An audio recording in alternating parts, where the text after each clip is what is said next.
요한복음 1장 1절부터 14절입니다. 함께 한 목소리로 읽겠습니다. 14절까지. 태초에 말씀이 계시니라. 이 말씀이 하나님과 함께 계셨으니 이 말씀은 곧 하나님이시니라. 그가 태초에 하나님과 함께 계셨고 만물이 그로 말미암아 지은 바 되었으니 지은 것이 하나도 그가 없이는 된 것이 없느니라.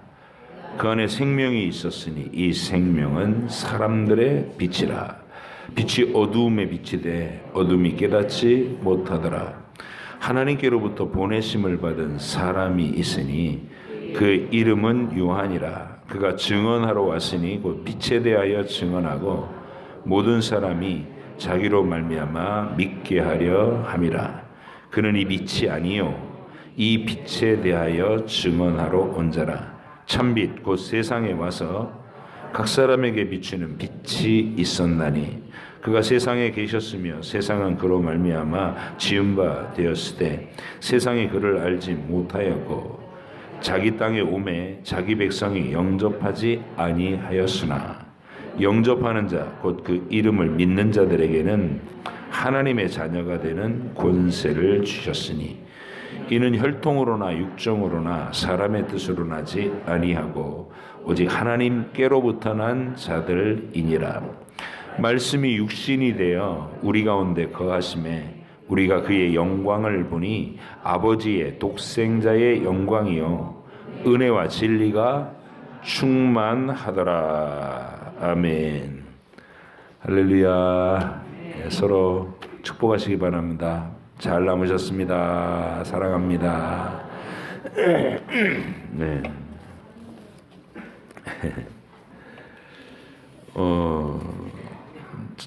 저마다 자기가 가진 경건이 한 사람 한 사람 이렇게 보태지니까 부활절에 감동이 엄청 벅차요.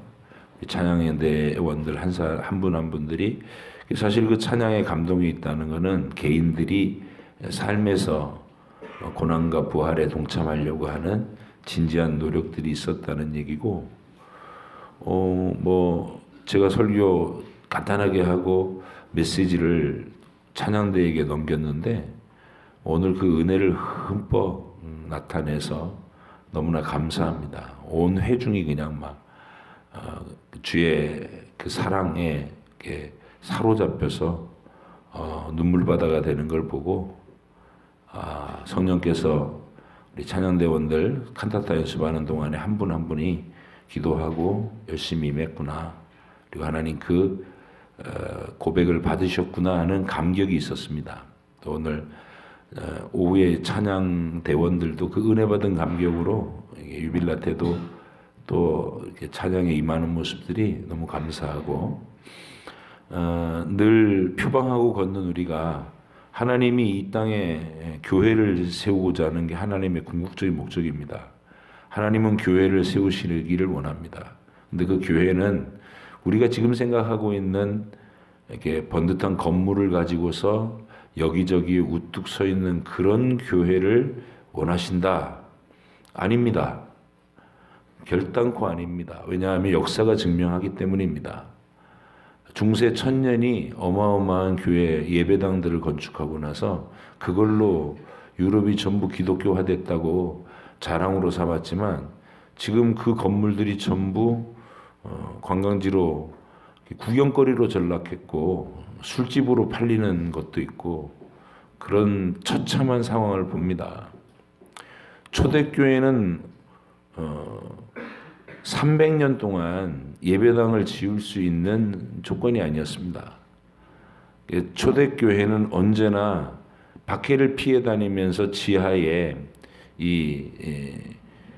하나님 나라에 숨겨져 있는 지하 운동으로 벌어졌습니다. 그게 가정이에요. 누구도 건드리지 못하고 누구도 흔들지 못하고 누구도 끌어내릴 수 없는 가장 견고하고 강력한 하나님의 교회는 가정이 교회되는 겁니다. 그래서 저는 종말까지 이 땅에 하나님께서 원하시는 진정한 교회의 모습은 각 가정이 하나님의 이름으로 예배와 교육과 전도와 이 교회가 하는 기능이 가정에서 고스란히 진행되는 그런 가정들이 계속해서 이렇게 고구마 줄기처럼 퍼져나가는 거, 그게 하나님이 원하시는 진짜 교회다. 교회는 건물이 아닙니다. 따라하십시다. 교회는 건물이 아니다. 교회는 나다. 내가 교회예요. 우리가 교회입니다. 내가 벽돌이에요. 하나님의 거룩한 공동체가 교회고, 그래서 내가 교회가 되고, 그러면 나의 가장 사랑하는 생명과 피를 나눈 혈육, 가정 그 안에서 부부가 같은 믿음으로 연합하고, 자녀들이 그 믿음 안에서 주님을 뜨겁게 만나서 또 믿음의 공동체를 이루고, 이게 번져가야 되는 줄 믿습니다. 그래서 살아있는 동안 우리가 교회를 부흥시킨다, 교회를 부흥시킨다, 이런 관념을 가지시려면 여러분이 나가가지고 야 전도지 들고 전도띠 들고 여기저기서 전도지 나눠줘야지, 중요한 일인데 그 귀한 일이기도 했고, 그런데 그 일은 우리 선교 진행된 지 150년이 가까워지고 있는 이 시간에도 그 방법은 효력이 없는, 별 효력이 없는 방법이었어요. 오히려 눈살이나 많이 찌푸게 만드는 방법이고, 전부 열매는 관계전도에서 일어난 겁니다. 관계전도에서. 그래서 여러분이 변화되고 여러분의 가장 사랑하는 사람들이 주께로 돌아오고, 그래서 함께 믿음의 고백 안에서 가정을 이루고 함께 늙어가고 함께 하늘 소망을 품고 서로 격려하며 살 수 있는 거, 어머니와 딸이 신앙의 친구가 되는 거예요. 목표를 이렇게 잡으셔야 돼요. 어머니와 딸이 신앙의 동지가 되고, 아버지와 아들이 신앙의 깊은 벗이 돼서 대화가 통하는, 그것을 교회 부흥으로 여러분이 머릿속에 비전으로 삼으셔야 됩니다. 그래서 앞으로도 계속 우리 교회 안에서 온 가족이 주님 안에서 신앙 고백을 가진 가족이 되게 하고, 명절에 모이면 하나님 얘기, 예수님 얘기를 자연스럽게 할 수 있는 그런 가족의 분위기를 항상 꿈꾸고 사모하시기를 간절히 바랍니다. 자, 이제 중보자 그리스도에 대한 얘기인데, 하늘 위에 계시던 태초에 아버지 하나님과 함께 계시던, 시간과 공간이 창조되기 이전에 영원한 곳에서 하나님 아버지와 함께 존재하시던 아들 하나님, 그걸 이제 사도 요한은 표현하기를 헬라어로 로고스라고 하는 거예요. 로고스는 우리말 성경에서 말씀이라고 번역하지만 개념으로는 어디에 가깝냐면 동양적 개념으로는 도라는 말에 가까이. 도. 그러니까 뭐라고 딱 규명하기 어려운 우주와 만물을 포괄하고 있는 하나님과 동등하신 능력과 권세를 지니신 완전한 그 누구, 그게 도라고 말하는, 그런 도를 하십니까 할 때 그 사람들도 바로 그런 이미지에서 도를 하십니까 그러는 거예요. 태초에 성자 하나님께서 그런 지위를 갖고 계셨다는 거예요. 그러니까 신학자들 또는 기독교 저술가들의 표현으로는 하나님의 영원한 자기 표현, 불가해 하신 하나님, 피조물을 대상으로 우리가 감히 접근할 수 없고 다가설 수 없는 그 신비와 권세 속에 계신 하나님이 피조물과의 관계성 속에서 피조물을 이렇게 창조하실 때 아들 하나님을 말씀으로, 매개체로 이렇게 자기 표현을 하셨는데, 하나님의 자기 표현은 처음부터 끝까지 하나님이 시작과 끝이 없으니까, 영원하시니까 하나님의 자기 표현이신 말씀도 영원하시고 시작과 끝이 없으시다. 그래서 그거를 우리는 이제 성경에서 성부와 성자와 하나님의 자기 능력, 흔히들 성령을 힘, 파워, 이렇게 에너지 이런 식으로 이해를 하는데, 어떤 면에서는 그게 정당한 표현이에요. 하나님으로부터 나오는 하나님의 영적 기운, 하나님의 숨결, 바람, 그걸 성령이라고 그러잖아요. 그래서 인간에게서는 에너지, 파워 그러면 그냥 힘이 세다 이 정도지만 하나님은 자기를 표현하는 말씀도 이게 위격이 있으시고 자기에서 나가는 그 능력도 위격이 있으셔서 성부와 성자와 성령께서 영원히 일체되시고 상호 교류하시고 연합하시고 완전한 사랑으로 하나 되셨다. 그래서 지칭할 때 주어로는 복수로 지칭해요. 우리라고 번역. 하나님이 자기를 지칭하실 때 나 그럴 때도 있지만 우리라고 지칭하실 때가 있어요. 우리라고 지칭하시면서도 히브리어는 특수하게 동사는 단수로 이게 동사는 주어가 복수면 동사에도 주어의 숫자가 표현되게 되어 있어요. 내가 먹는다. 우린 그러죠. 우리들이 먹는다. 똑같죠. 우리는 동사가 내가 되든 우리가 되든 동사는 먹는다 똑같잖아요. 근데 예를 들면 그렇다는 거야. 히브리어로는 내가 먹는다, 우리가 먹는다라는 말에 다른 표현이, 그러니까 복수 표현이 들어간단 말이에요. 뭐라고 우리말로 만들어내기가 어렵네요. 그런데 하나님이 주어로는 스스로를 지칭할 때 우리가 이렇게 얘기하시면서 동사에게는 단일 동사를 쓰신다는 거예요. 일체되심을 그렇게 문법으로도 표현하셨다. 그래서 그 영원하신 아들 하나님이 우리 곁에 오셨는데 이 신이신 하나님이 인간이 되셨다라는 데서 인간들이 자꾸 철학적으로 착각을 하고 오해를 하고 고민을 해요.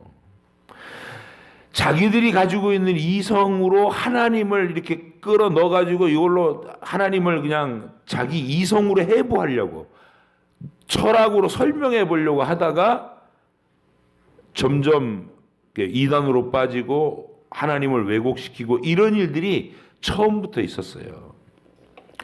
성경에서 예수님의 성육신을 얘기할 때는 철학적으로 이야기하지 않는다. 하나님이시고 동시에 사람이시다. 이러니까 이제 사람들이 플라톤 철학을 믿는 사람들이 그때 다시 이제 유행이었으니까 예수님과 사도들의 시대에는 플라톤 철학이 유행이었어요. 그래서 이 눈에 보이는 물질의 세계는 다 저급하고 악하고 필요 없고 유한하고 뭐 변하고 가치가 없고 이렇게 다 무시해요. 싹 무시해.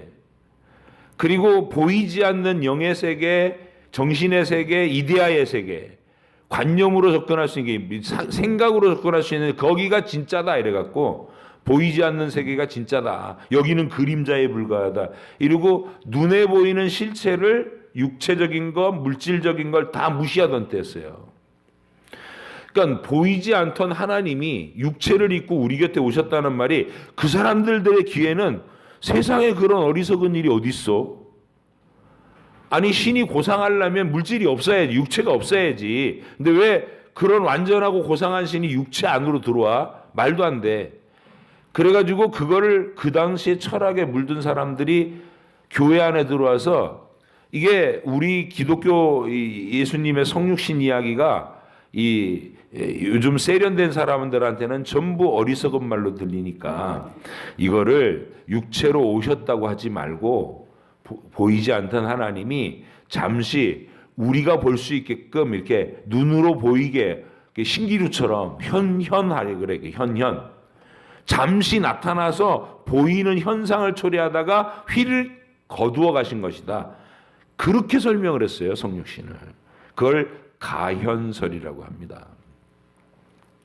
플라톤 철학으로 예수님의 성육신을 설명하면서 자기들의 철학에다가 기독교를 껴맞추려고 했는데 그 이야기가 오늘까지도 계속되고 있어요. 그래서 하나님이면서 동시에 사람이 되니까 그러면 이게 신학자들과 철학자들이 이렇게 고민을 하는 거예요. 하나님으로서의 자아가 있고 얼마나 넓고 무한하고 뭐 신비롭고 거룩할 거냐. 근데 인간이 되셨으면 또 인간의 자아가 있어야 될 거 아니냐. 그러면 예수 안에는 두 자아가 싸우냐? 이런 생각을 한 거예요. 그러면 어떤 사람이 이렇게 얘기해요. 하나님의 자아가 훨씬 크니까 인간 예수의 자아는 하나님 자아에 흡수됐을 거야. 아니야. 하나님 자기를 비웠다 그랬으니까 하나님으로서의 자아는 다 사라지고 인간 예수만 남아있을 거야. 이러면서 자기들끼리 그냥 혼자 막 고민을 하는, 그게 예수님의 하나님이면서 신성과 인성을 동시에 가지지만 한 인격 속에서 통일돼 있다, 이 얘기를 그렇게 어려운 거예요. 여러분, 이제 신학의 많은 이야기들 중에 예수님 기독론의 이성 일인격, 별로 잘 안 들어보시죠? 이런 얘기는. 따라해 보세요. 이성 일인격. 하나님 신성과 인성을 동시에 지니시는데 그게 서로 분리되거나 충돌되거나 흡수되지 않고 분명히 구별되게 갖고 계시지만, 하나님이면서 동시에 사람이시지만 인격이 두 개로 분열된 뭐 다중 인격이 아니라 한 인격 안에 통일되어 계시다. 이게 무슨 말인지 들어도 모르겠고 읽어도 모르고 고민해도 몰라요. 아마 지들도 몰라, 말하고 있는 사람들도. 어쨌든 그런 복잡한 이야기인데 성경은 그거를 철학적으로 이해하지 않는다. 우리는 그냥 하나님이 성경 안에 그렇게 말씀하셔요. 하나님이시다, 동시에 사람이시다. 그러면서 이걸 섞어서 막 써요. 그리고 그 사이에 있는 철학적인 뭐 심오한 어떤 내용들을 내 머리통 속으로 이해하려고 노력하고 그런 거는 안 해요. 왜? 신뢰하니까. 자녀들이 어렸을 때 아버지가 뭐라고 얘기해주면 애들은 부모가 얘기해주면 그대로 믿잖아요. 그래서 어렸을 때 그런 얘기 다 하고 자라요. 산타크로스가 오늘 오신다, 너 울고 말 안 들으면 선물 안 주신다, 이러면 애들은 그대로 믿고 막 시킨 대로 하고 그러잖아요. 거기에 뭐가 있냐? 신뢰가 있는 거예요. 부모에 대한 신뢰, 전적인 신뢰. 우리가 성경적인 믿음이라는 것은 하나님 안에서 우리 이성을 우위에 두지 않는 겁니다. 성경보다 내 이성을 위에 두지 않고 성경이 설명해 주지 않는 부분을 우리가 들었을 때는 이거는 말이 안 됩니다, 이렇게 따지지 않고 예 알겠습니다 하고 신뢰하는 거예요. 늘 자주 말씀드리지만 인간의 자유의지와 예정, 우리 논리에서는 분명히 충돌합니다. 그죠?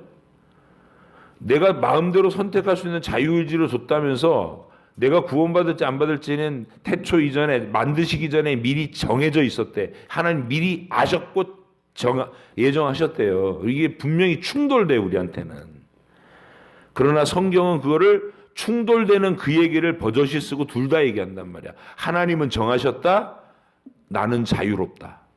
내 선택은 자유롭고 내가 책임을 져야 된다. 그래서 우리는 이 논리적 모순을 모순입니다 이렇게 얘기하지 않아요. 왜요? 하나님이 모순이실 리가 없고 그분을 신뢰하기 때문에 우리는 예 알겠습니다 이렇게 받아들입니다. 그래서 하나님은 정하셨고 나는 내 최선의 어떤 자유의지로 가지고 하나님을 섬길 때 그 둘이 아름답게 조화 속에서 하나님의 완전한 뜻은 반드시 성취되신다. 피조물의 자유를 제한하거나 침해하지 않고 해방하지 않고 그래도 하나님의 뜻은 이루어 주신다. 하나님은 지혜로우시고 영화로우신 분이시다. 이렇게 찬양으로 돌아가는 거예요. 자, 그런 믿음이 이 중보자 그리스도에서는 분명히 존재해야 된다. 그래서 뭐 왜 이렇게 서술이 길었냐면 이 부분이 어려워서 그런 거예요. 2번 읽겠습니다. 2번 12페이지 2번입니다. 시작. 삼위 중에 제2위이신 하나님의 아들은 참되시고 영원하신 하나님이시요 성부와 한 본체이시며 또한 동등하신 분이시며 때가 참에 인간의 본성을 취하셨다. 또한 인간의 본성에 속한 모든 본질적인 성질들과 일반적인 연약함들을 아울러 취하셨으나 죄는 없으시다.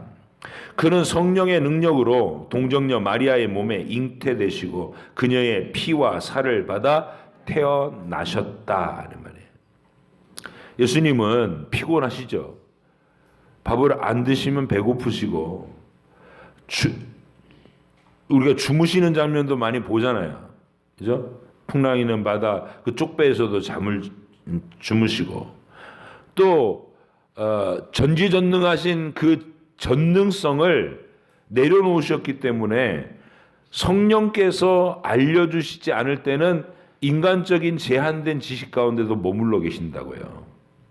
그러니까 그런 것이 예수님이 성육신했다고 하는 황송한 은혜인 거예요. 우리와 같이 되셨다. 자, 그러면 그러므로 시작. 그러므로 두 개의 온전하고 완전하고 구별된 본성인 신성과 인성이 전환이나 혼합이나 혼동됨 없이 한 인격 안에서 분리할 수 없게 서로 결합되었다. 그 인격은 참 하나님이시자 참 사람이시되 한 분 그리스도요 하나님과 사람 사이의 유일한 중보자시다. 자, 그러면 예수님 성육신 하실 때 하나님 되신 걸 포기하신 겁니까? 아니라는 거예요. 여전히 하나님이신 거예요. 그러면 여전히 하나님이시면 전지전능하셔야 되잖아요. 근데 인간의 육신을 입고 오셨을 때 연약함 속에 쌓였다 그러면 우리 상식으로는 전능하시고 전지하신 그분이 편재하시는 능력을 가지고 전지전능하신 그분이 어떻게 육체의 제한 속에 갇혀서 또 육체의 어떤 지식의 한계 속에 갇혀서 그렇게 계실 수 있냐? 이게 말이 되냐? 우리의 이해로는 합치시킬 수가 없어요. 어떤 방식으로 그게 가능한지는 우리는 몰라요. 그래도 고백은 이렇습니다. 서로 혼동되거나 침해되지 않고 혼합되지 않고 분명히 구별되지만 한 인격체 안에 통일되어 계시다. 이걸 고백하는 겁니다. 이걸 다른 말로 하면 이런 말이에요. 나는 내 이성으로 예수님을 해부하려고 하지 않고 나를 사랑해서 보좌를 내려놓고 내 곁으로 오시고 그리고 나를 위해 죽으시고 부활하시고 하늘 보좌에 다시 앉으신 그분을 나는 사랑하고 신뢰합니다. 이렇게 고백한다는 뜻이에요. 그래서 말이 어려운 거에 대해서 이거 복잡한 거구나 기독교 진리는 그렇게 생각하지 마시고 신비로운 하나님의 그 신비를 내가 겸손함으로 받아들입니다. 이거는 부끄러운 것도 아니고 맹목적인 것도 아니에요. 맹신하고는 전혀 틀려요. 전혀 다르고 그래서 예수님께 대한 이 여러분의 신실한 신뢰의 고백을 올려드릴 수 있기를 바랍니다. 3번입니다. 시작. 신성과 결합된 인성을 취하신 주 예수는 성령으로 성화되고 한량없이 부음을 받았으며 그에게는 지혜와 지식의 모든 보화가 있었고 성부께서는 모든 충만으로 그 안에 거하게 하시기를 기뻐하셨다. 보세요. 성령께 의존해서 모든 지식이 자라가셨고 예수님 애기였잖아요.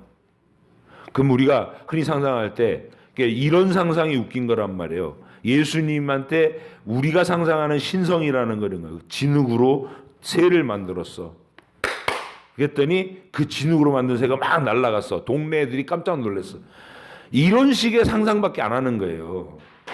그런 방식이 아니라는 거다. 그런 방식이. 그래서 예수님은 어린 아기에서부터 키와 자라고 지혜가 자라고 지식도 함께 자라갔어요. 우리하고 똑같았어요. 우리하고 똑같이 성경을 읽으면서 진리를 알아간 거예요. 그래서 성부와 성령께서 그 인자 되신 우리 주님의 하나님 되심을 넉넉히 지탱하셨고 보존하셨다는 것이죠. 그런 방식으로 삼위일체성, 신성을 포기하지 않으시고도 인간으로 우리와 같이 되셨다. 이런 얘기입니다. 자, 이는 시작. 이는 그가 거룩하고 악이 없고 더러움이 없고 은혜와 진리로 충만하여 중보자와 보증인의 직분을 수행하는데 부족함이 없도록 하기 위함이다. 이 직분은 그가 스스로 취한 것이 아니요 성부께서 그를 부르셔서 맡기신 것이다. 성부께서는 모든 권세와 심판을 그의 손에 맡기시고 그것을 수행하도록 명령하셨다. 아버지와 아들 성령 간에 이런 대화가 있는 거예요. 내 계획이 이렇다. 그러니까 아들이 마땅히 아셨죠. 아들 네가 망가진 저 인류 가운데 우리가 살려내고자 하는 자들을 살려내려면 심판을 면제시켜야 되는데 이미 저질러 놓은 악이 쌓아놓은 악이 하늘을 찌르는데 그 악을 해결할 방법은 아들 네가 가서 대표로 한 몸에 그 심판과 저주를 감당하고 그리고 저들을 용서하는 길을 마련하자.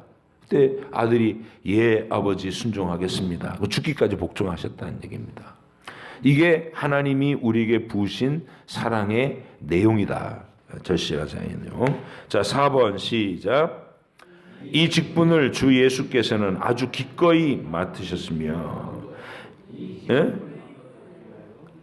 아까 했는데 3번? 네, 4번 하는 거 4번 시작.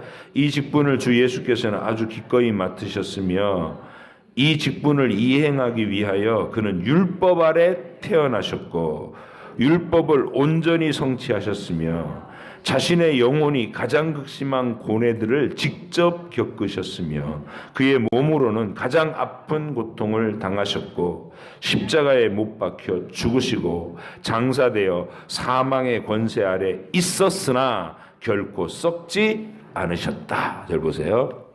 우리와 조건이 똑같은 삶을 사셨다 이런 말. 율법 아래 나시고 율법을 순종했는데 우리는 죄로 인해서 자꾸 율법을 완전하게 못 지키는 부족함 속에 항상 머물렀지만 주님은 그 율법을 완전히 지켜서 아버지의 인정하심을 받는 의로움을 나타내셨단 말이에요. 그리고 고민도 있으셨고, 그죠? 가까운 사람들의 믿지 않음으로 인한 그 마음의 상처와 아픔, 오랜 기다림 이런 것도 있었어요. 예를 들면 모친 마리아가 가끔씩 연약해지는 거, 그것도 주님의 아픔이었을 거예요. 분명히 수태고지를 받을 때는 너에게 잉태되는 아이는 하나님이시다 이렇게 수태고지를 받았잖아요.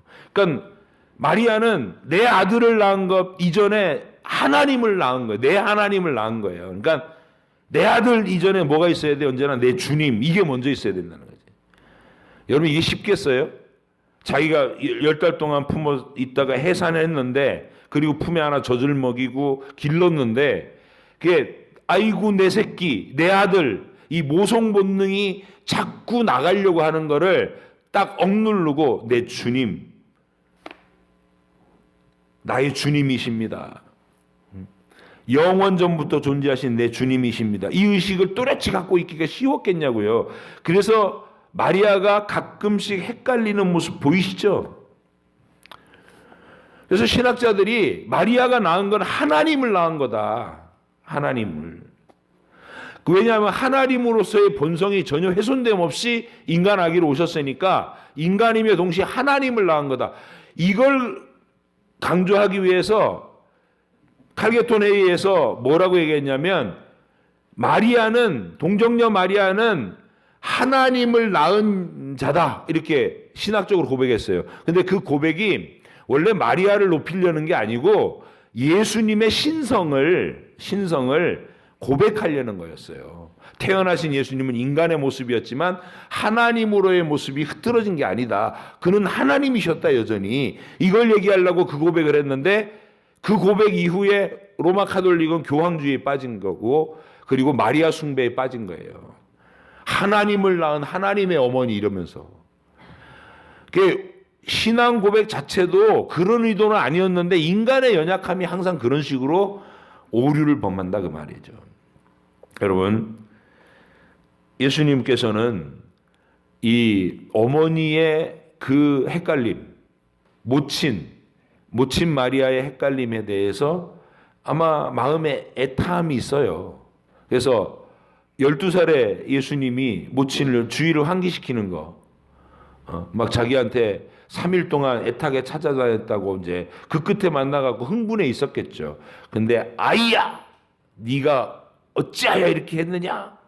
네 아버지와 내가 얼마나 찾았는지 아냐? 그때 아버지는 이제 요셉이에요. 요셉. 실장 요셉이 아버지는 아니잖아요. 자기도 알고 요셉도 아는데. 근데 그렇게 얘기했어요 마리아가. 그랬더니 12살 예수님이 뭐라고 그랬어요? 내가 내 아버지 집에 있어야 될 줄을 모르셨습니까? 이렇게 물었어요. 마리아가 깜짝 놀래가지고 그 말씀을 마음에 새겼다는 거예요. 또 30살 때는 가나의 혼인잔치 때 자기 친척 포도주가 떨어지니까 예수님한테 가서 어떻게 좀 해보라고요. 그 능력 좀 써보라고 뭐 이런 투로 이건 어머니 치맛바람. 마치 자기 사적인 아들이니까 그 능력을 내가 필요한 것에 먼저 끌어다 쓰려는 이걸 뭐라 그러죠? 이게 친인척 비리. 권력자 옆에 친인척 비리처럼 그렇게 한 거예요. 그랬더니 예수님이 선을 쫙 긋죠. 여자여, 내가 무슨 상관이 있습니까 나와. 아직 내 때가 이르지 않았습니다. 거절의 말을 분명하게. 이거는 어머니 정신 차려요 그 말이에요. 진리 안에 거하세요. 자꾸 육신으로 흘러서 엄마 노릇 하려고 하지 말고. 당신이 내 피조물이고 내가 하나님이고 당신의 주인이에요. 이거를 잊지 말라는 거예요. 나는 내 영원한 아버지 뜻을 이루러 왔습니다. 이걸 하고 그렇게 해 놓으시고 또 정작 문제는 해결해 주셔요. 이게 전부 예수님이 겪는 아픔입니다. 형제들이 안 믿었어요. 어머니가 네 형은 하나님의 아들이시다. 주님이시다. 이렇게 가르쳤을 거 아니에요. 어쨌든 그래도 정신 차릴 때가 많았었을 테니까. 근데 에이 그런 게 어디 있어요. 다 그러고 살았어요. 그래서 예수님이 십자가에 죽으신 다음에 부활하신 후에 사도 바울처럼 야고보 유다도 예수님의 동생들, 그러니까 마리아와 요셉 사이에 태어난 동생들, 그 동생들은 부활하신 예수님을 만나고 나서야 겨우 믿음을 갖게 됐어요. 이런 것들이 전부 주님이 겪으시는 우리와 똑같은 고뇌, 우리와 똑같은 빈궁한 삶, 우리와 똑같은 일찍 가장이 돌아가시고 요셉이 일찍 돌아가시고 자기가 가족을 건사해야 되는 가장의 무거운 책무, 이런 걸 다 겪으시면서 이 땅의 삶을 사셨다. 우리와 동일하게 되셨다 이 말이죠. 자, 사흘 만에 시작.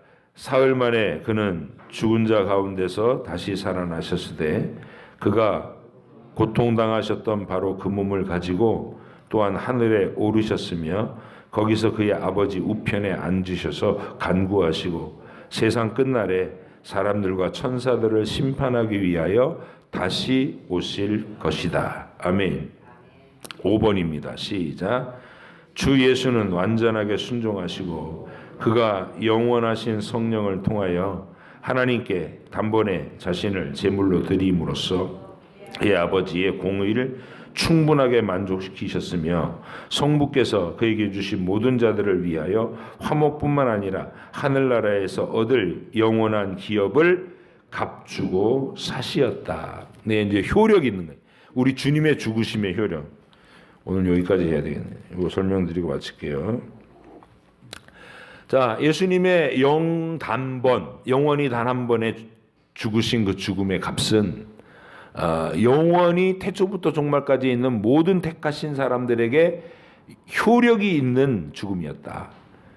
인류 역사의 한 지점에서 오셔야 했지만 오시기 전에도 미리 예언되셨고 오신 이후에도 목격자와 증인들의 진술을 받은 우리가 전부 태초부터 종말까지 시간과 공간을 초월해서 전부 그 사건에 참여하게 하셨고 그 죽으심은 우리의 모든 죄의 값을 다 없게 하시고 난 다음에 영원한 상속분까지도 다 확증할 만큼 보장할 만큼의 가치를 가지셨다. 그래서 여러분에게 예수님의 십자가 죽음은 나와 아주 너무나 생생한 관계가 있고 나에게 있어서 정말로 이 사실보다 가치 있고 소중한 우리의 권리가 없다. 예수님의 죽으심과 부활은 여러분의 죽음의 그 공포, 육체의 죽음은 현상일 뿐이고요. 하나님의 심판의 죽음을 죽는 그 심판의 죽음이 영원히 떠났다. 두 번째 사망이 우리를 해를 입히지 못한다. 그죠? 지옥의 권세가 여러분을 물고 들어가지 못합니다. 몸은 죽어도 그 몸은 다 살려요. 하나님이. 그건 믿는 사람이든지 안 믿는 사람이든지 다 도로 살아나야 됩니다. 왜냐하면 하나님이 기억하시는 한 우리는 사라질 곳이 없다. 도망쳐 숨을 곳이 없어요. 우리 이렇게 생각하잖아요. 아, 이 꼴 저 꼴 다 싫다. 하나님도 싫고 세상도 싫고 나도 싫고 다 싫다. 나 좀 그냥 내버려두면 좋겠다. 나 없어질래 하고 그냥 죽으면 그걸로 끝 하고 이게 딱 암전되는 줄로 생각하는데 아니요.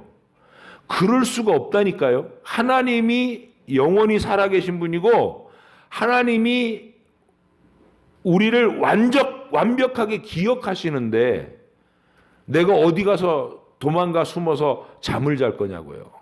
못 자요. 그 앞에 깨어 일어날 수밖에 없어요. 둘 중에 하나로 깨어난다 그랬죠.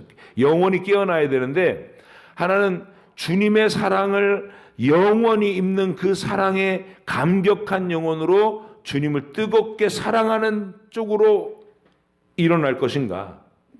아니면 내가 평생 욕하면서 모독하면서 침뱉으면서 박해하면서 그 하나님 없는 세상 저 꼬라지 복인 교회와 저 기독교 신자들 없는 세상에 살았으면 좋겠다 이랬던 사람들 진짜 그런 세상 속으로 가는 거예요. 이글거리는 하나님의 진노가 있는 곳, 바깥 어두운데 쫓겨난 곳, 그곳에서 영원히 머물게 될 겁니다.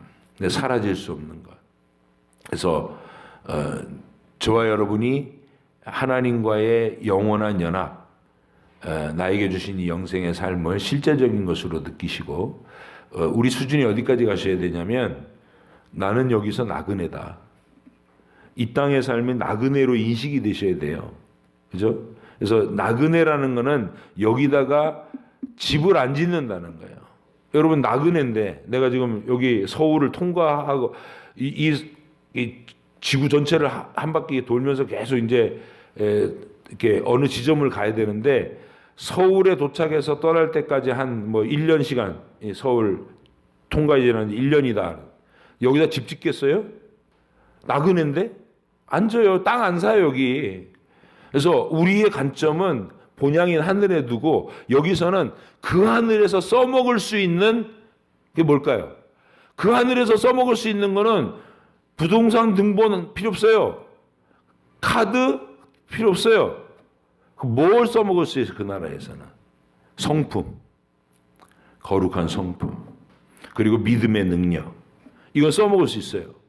근데 그걸 여기서부터 연습하는 거예요. 근데 거룩한 성품, 믿음의 권세, 믿음의 능력. 자, 여러분 본향 찾는 나그네들입니다. 서부중앙교회 성도님들은 여기다 큰 집 지으려고 자꾸 노력하는 쪽으로 인생을 다 허비하지 마시기 바라요. 자식들한테 이만큼 남겨줘야지 이러면서 인생을 허비하지 않으시기 바랍니다. 저는 조춘식 집사님 이게 돌아가실 때 느껴지는 바가 컸어요. 이분이 남한테 민폐 안 끼치려고 열심히 사시고 그걸 다 마련해 놓으셨는데 결국 솔로몬이 예견한 그대로더라고요. 본인은 고생하면서 모아놨는데 엉뚱한 사람이 나타나서 그거 다 유익을 취하더라고요. 그냥 우리 어르신들 이제 70 넘어가신 분들 맛있는 거 먹고 싶으면 맛있는 거 드시고요. 부지런히 다 쓰시고 돌아가세요. 살아생전 이만큼 남겨갖고 내 아들 딸한테 남겨줘야지. 그 지들 싸움만 붙여요. 그 쓸데없는 일이니까 잘 드시고 행복하게 사시고 그리고 본향 하늘에다 소망 두시고 딴 거 걱정하지 마시고 그 나라에서 쓸 수 있는 성품 그리고 믿음의 능력 이거 개발하는 일에 최선을 다하시는 나머지 생애 되시기를 축복합니다. 기도하겠습니다.